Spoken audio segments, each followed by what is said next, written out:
Friends, welcome to channel rhythm of free. ഇനി ഞാനൊരു cooking video ആയിട്ടാണ് വന്നിരിക്കുന്നത്.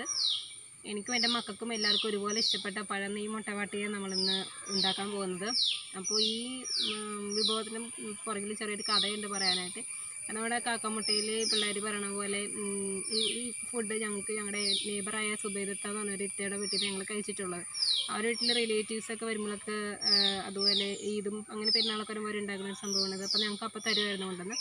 അപ്പോൾ ഞങ്ങളുടെ അമ്മാച്ചി, അതായത് അമ്മയുടെ അമ്മാച്ചി എന്നാണ് വിളിക്കാറ്, അമ്മാച്ചിനോട് പറഞ്ഞുണ്ടാക്കി തരാനായിട്ട്. അപ്പോൾ നമ്മൾ കാക്കമുട്ടയിൽ പിള്ളേർ പറയില്ലേ വലിയ ഇലേന്ന്, അതുപോലെ തന്നെ ഞങ്ങളുടെ അമ്മാച്ചി ഉണ്ടാക്കിയതെന്ന് വെച്ച് കഴിഞ്ഞാൽ പഴം നെയ്യിൽ വാട്ടിയിട്ട് മുട്ടയിന് ഓംലേറ്റ് ഒരു ഭർത്താവ് അതിൻ്റെ മീതെ ഇട്ടിട്ട് ഇങ്ങനെ പിച്ച് കീർത്തുന്നത്. അപ്പോൾ ഞങ്ങളിങ്ങനെ എല്ലാതും ഞങ്ങളന്ന് കഴിച്ചില്ല. ആ പിള്ളേരൊക്കെ സിനിമയിൽ ചെയ്ത പോലെ തന്നെ.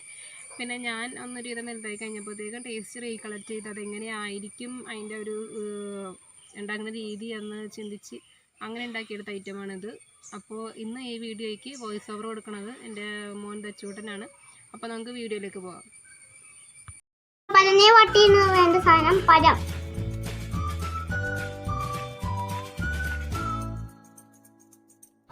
അപ്പൊ 4 മുട്ട, പിന്നെ ഒരു നെയ്യ്,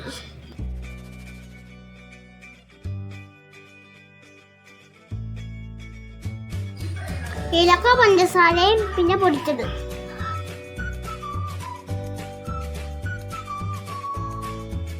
അപ്പൊ നമുക്ക് 4 മുട്ടയും പൊട്ടിച്ചെടുക്കാം. ഞങ്ങൾക്ക് പാൻ ചൂടാക്കാൻ വെക്കാം.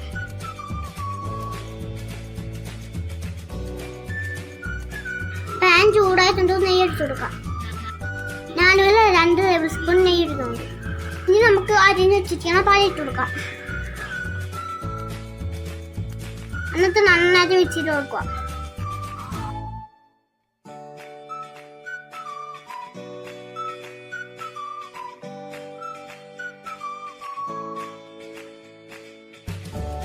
അപ്പൊ നമ്മുടെ പഴയ ചെറുതായിട്ട് വാടി വന്നിട്ടുണ്ട്.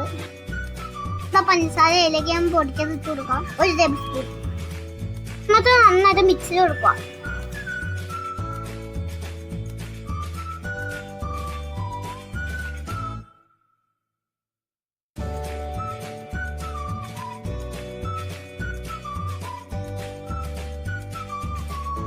നമ്മുടെ പഞ്ചസാര 3 ടേബിൾ സ്പൂൺ ഇട്ട് കൊടുക്കാം. ഞാൻ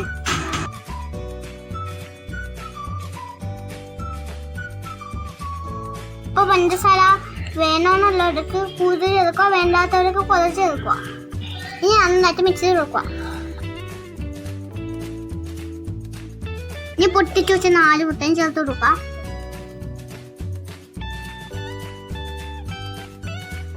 ഇനി നന്നായിട്ട് മിക്സ് ചെയ്ത് കൊടുക്കുക.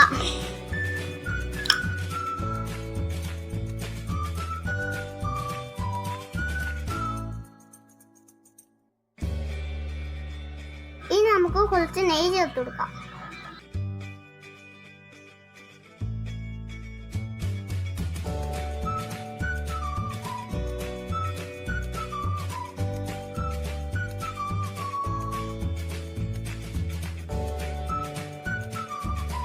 അപ്പൊ നമ്മൾ പഴയ വാട്ടിയത് ആയിട്ടുണ്ട്.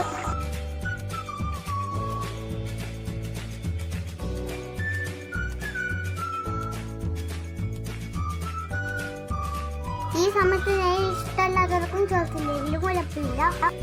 അപ്പൊ നമ്മുടെ പഴം നെയ്യ് വാട്ടിയത് ഇവിടെ റെഡി ആയിട്ടുണ്ട്.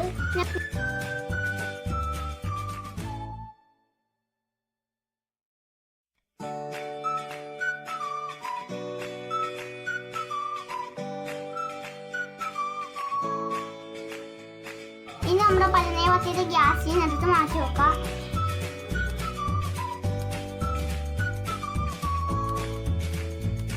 അപ്പൊ നമ്മുടെ പഴനെ ആയിട്ടുണ്ട്. ഇനി നമുക്കൊരു സ്പൂൺ ബൗളിലേക്ക് മാറ്റി വെക്കാം. ലൈക്ക് ചെയ്യുക, ഷെയർ ചെയ്യുക, സബ്സ്ക്രൈബ് ചെയ്യുക, നോട്ടിഫിക്കേഷൻ വഴി ക്ലിക്ക് ചെയ്യുക. ഇന്ന് ഞാനൊരു കുട്ടി വീഡിയോ ആയിട്ടാണ് വന്നിരിക്കുന്നത്. അതായത് എൻ്റെ കസിൻ ബ്രദർ രതീഷ് ചേട്ടൻ്റെ മോള്, ഞങ്ങൾ കുഞ്ഞാറ്റയെന്നാണ് വിളിക്കാറ്. അവളുടെ റിയൽ നെയിം നിവേദ്യ പി രതീഷ് എന്നാണ്. അവളുടെ ഒരു ചെറിയൊരു വീഡിയോ ആയിട്ടാണ് വന്നിരിക്കുന്നത്. നമുക്കിപ്പോൾ വീഡിയോയിലേക്ക് പോകും. ഹായ് കൂട്ടുകാരെ, ഇന്ന് നമ്മൾ എങ്ങനെയാണ് മഴ പെയ്യുമ്പോൾ വെള്ളം മണ്ണിന്റെ അടിയിൽ താന്നു പോകണമെന്നാണ് നോക്കാൻ പോണത്. അപ്പൊ ഫസ്റ്റ് നമ്മൾ 3 മണ്ണ് ഈ ഗ്ലാസ്സിനകത്തേക്ക് ഇടാം.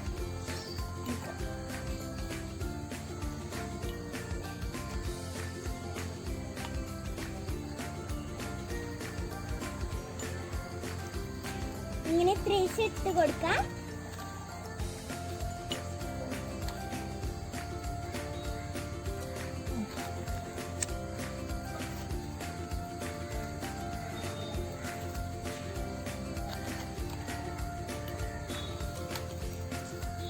ഇനി നമ്മൾ മഴ പെയ്യിപ്പിക്കാം.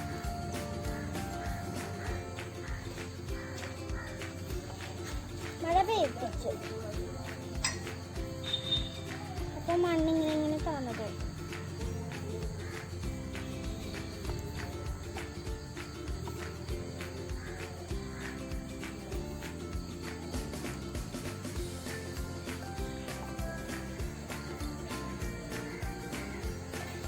അപ്പൊ വെള്ളം എങ്ങനെയാണ് മണ്ണിന്റെ അടിയിൽ താന്നു പോണെന്ന് നമ്മളിന്ന് പഠിച്ചു.